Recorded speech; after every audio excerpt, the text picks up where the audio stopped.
AG2R La Mondiale et Les Échos vous présentent 3 minutes contre les idées reçues.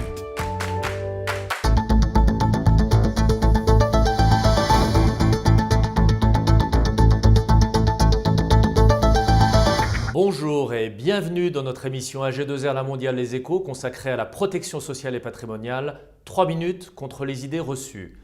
Au programme aujourd'hui, la donation. Et pour en parler avec nous, Charles-René Tandé, expert comptable. Charles-René Tandé, bonjour. Bonjour. Première idée reçue, donner c'est intéressant pour les titulaires de gros patrimoine. Ah non, pas uniquement, parce qu'il faut quand même voir qu'avec les réformes qui viennent de se produire, on peut donner sans coût fiscal 100 000 euros par parent par enfant tous les 15 ans maintenant. Ça veut dire que concrètement, quand on dépasse déjà 400 000 euros de patrimoine, eh bien on commence à payer des droits de donation. Donc 400 000 euros, il suffit de la résidence principale, un appartement, à Paris notamment, 400 000 euros, c'est vite atteint et dépassé. Deuxième idée reçue qui constitue un frein à la donation, elle veut que si je donne, je me dessaisis de certains biens. Non, parce que ce qu'il faut faire, c'est donner en démembrement, ce qu'on appelle le démembrement de propriété. On donne la nue propriété, mais on garde l'usufruit. Ce qui veut dire que si c'est par exemple une résidence locative, eh bien le loyer est toujours perçu par les parents. Donc pour sa retraite, on perçoit son revenu de loyer et bien, au décès, évidemment, l'usufruit, la nue propriété se recompose et donc l'enfant récupère à ce moment-là la pleine propriété. Mais on ne se dessaisit pas de ces biens dans le cas de démembrement.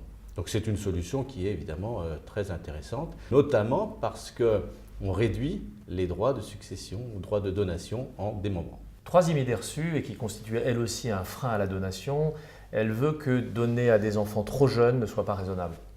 Oui, c'est vrai, c'est une idée reçue que j'entends aussi assez souvent, mais je pense que ce n'est pas juste. À partir du moment où on donne uniquement la nue propriété, qu'on garde l'usufruit, il n'y a aucun risque.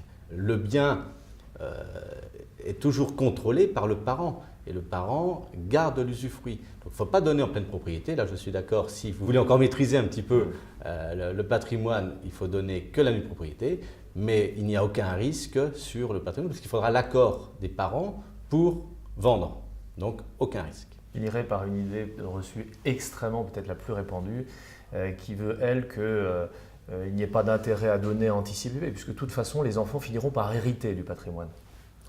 Oui, on a des réticences sur les donations. C'est psychologique. C'est sans doute un sentiment, en effet, d'abandon de quelque chose qu'on a réalisé au cours de sa vie. Mais il faut quand même bien voir qu'on décède de plus en plus tard. Il y a sans doute à réfléchir dans certains cas pour que les enfants aient quelque chose un peu plus tôt. Parce que souvent, on voit que les enfants sont à la retraite quand les parents décèdent.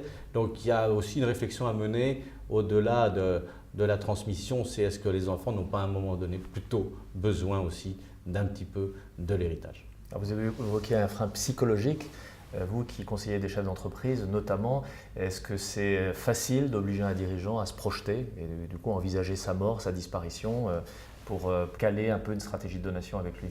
J'essaye de les convaincre qu'il vaut au contraire mieux de son vivant régler ces aspects de donation, de transmission. Ça évite aussi des batailles entre enfants après sa disparition. Donc, je pense qu'il vaut mieux l'organiser de son vivant. Et puis de toute façon, on sait très bien qu'on est mortel, donc autant le traiter. Et plus on est jeune d'ailleurs, et moins je pense qu'on a cette crainte finalement, puisqu'on sait très bien que c'est fait dans des perspectives très lointaines. Donc pour moi, ça ne devrait pas être un frein psychologique. Un mot d'ordre, accepter la fatalité et anticiper. Voilà, tout à fait. Charles-René Tandé, merci. Et à très bientôt pour une prochaine émission AG2R La Mondiale Les Échos, 3 minutes contre les idées reçues.